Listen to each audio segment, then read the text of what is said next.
Hi guys, it's Thomas Moran here and I'm a professional gambler. In today's video we're going to be talking about the handicap betting at the Cheltenham Festival 2025, and I've got some big prizes for you to put in a lucky 15. I hope you're good guys. If you like these videos, please like, subscribe and hit that bell notification. First up, we have a horse in a trusted trader play on the Thursday, and it's a Paul Nicholls horse that I've been following for quite some time, and I think it is really well handicapped and an absolutely lovely price at 16 to 1 to go with it, and that is Ginny's Destiny.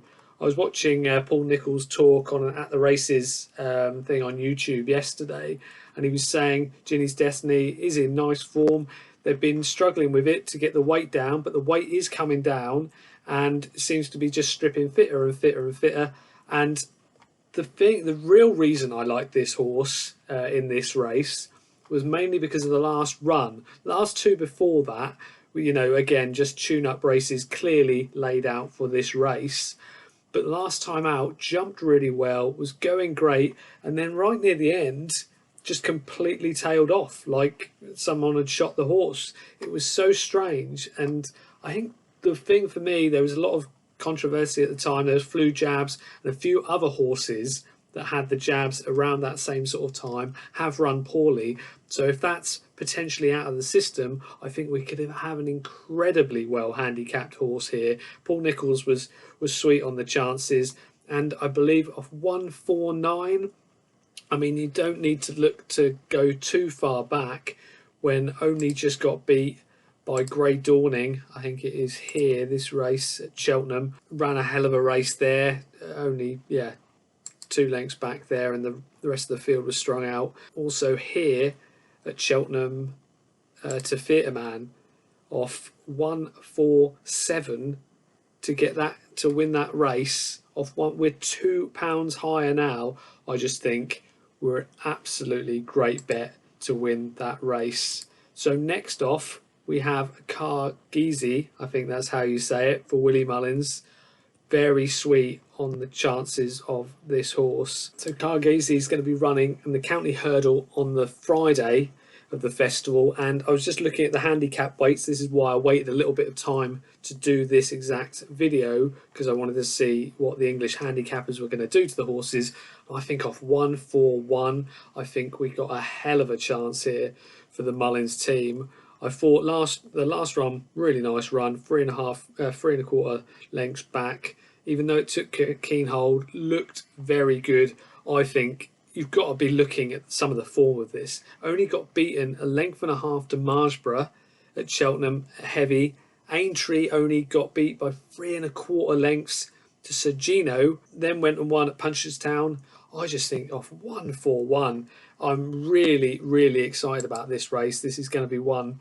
I know handicaps, there are so many good horses in these, and it really does depend who's gone here and who's wanted to go here. But I'm 8 to 1. If you can get top 5 on these races, guys, I would sacrifice the quarter for the fifth of the odds. So I'd be always, I don't actually have any of these accounts, so I'll probably be playing for top 4 in these, but I think you're getting 2 to 1 on it's coming in the top 4. I think we could have another potentially very well handicapped horse here. So as I was going through the cards last night and this morning, I thought I had a good idea. I've got a lot of horses for the shortlist, but I had to put this one up.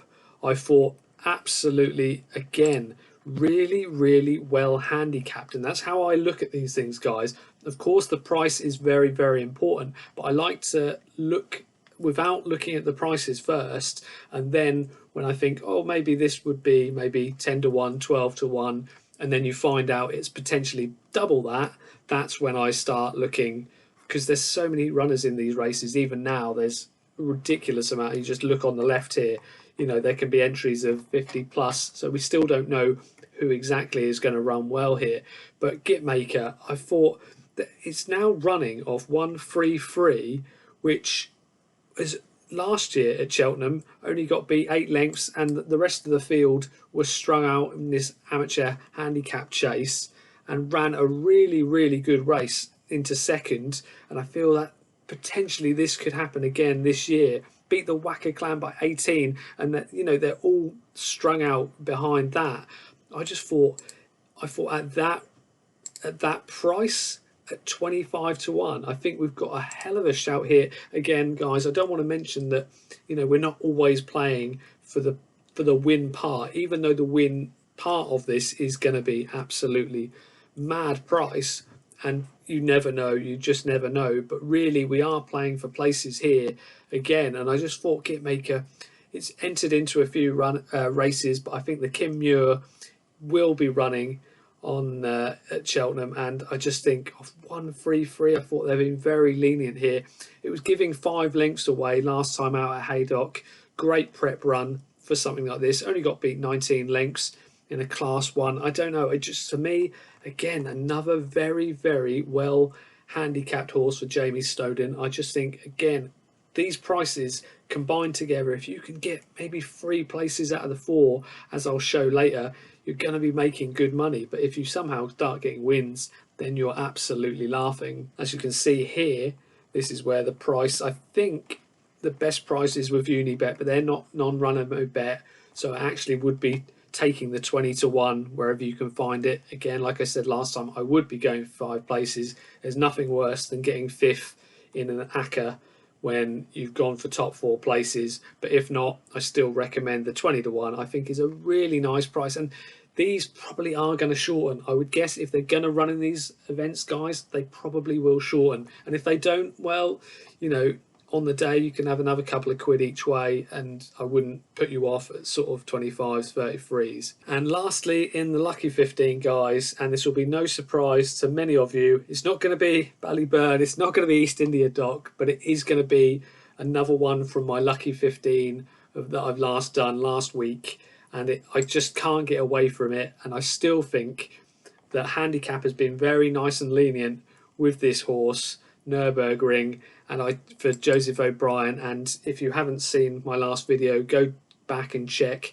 I'll give a better run up of it back there. But just as a quick run into this race, I think this has been laid out very well for this race. I think handicap wise, potentially really, really well in here. The last 3 runs, as you would expect, in my opinion, not completely trying, coming to the Cheltenham Festival, getting a nice lenient, and I really do think that they were lenient on this mark, and I thought potentially could be favourite in this race, around that sort of 5 to 1, 6 to 1 price. But we're getting 7 to 1 most places and 8 to 1 in places, guys. And again, if you can get the top 5 places like Bet365, it just gives you even more cover.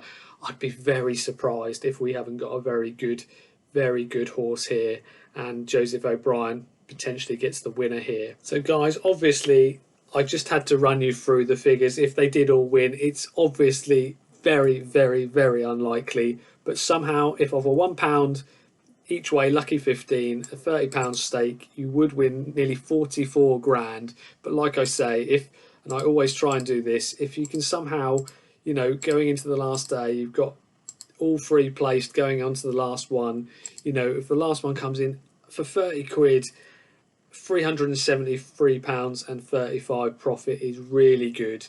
You know, you can't argue with that. You might get a winner. Unfortunately, you might get some that don't get anywhere, but I just think as an accumulator, you know, if it was just the acca there, the £1 win acca, not that it's ever very likely to happen, but if some, you know, you got incredibly lucky, it is 28,916 to 1. And this is why I like doing these videos, guys, because if you don't want to spend, you know, £1 each way lucky 15, and if you want to do smaller bets, you could do 10p each way lucky 15s, or you could do you know, 10p accumulator would still give you nearly 3 grand. It's things like that. It should, for everybody, you've got big prices. You can do the singles as well, but just for the accumulator, just thought I'd show you. I hope you're good, guys. Please let me know if you've got a lucky 15 that you really like at these kind of prices, or even less. You know, I always wonder at what price can you not do each way lucky 15s, and what prices, you know, even 8 to 1s I've chucked in there, then, you know, they're some of the favourites for the field. So this isn't just a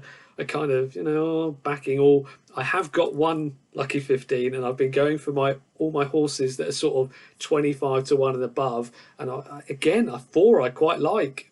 again would be playing for places, but you just never know with those sorts of things. So guys, if you do like these videos, please like, subscribe, and I've got lots more videos coming up for the Cheltenham Festival. Just been trying to squeeze them in as much as I can, and if you can get anti-post, non-runner, no bet, which pretty much all of the bookies are now, you can get them on.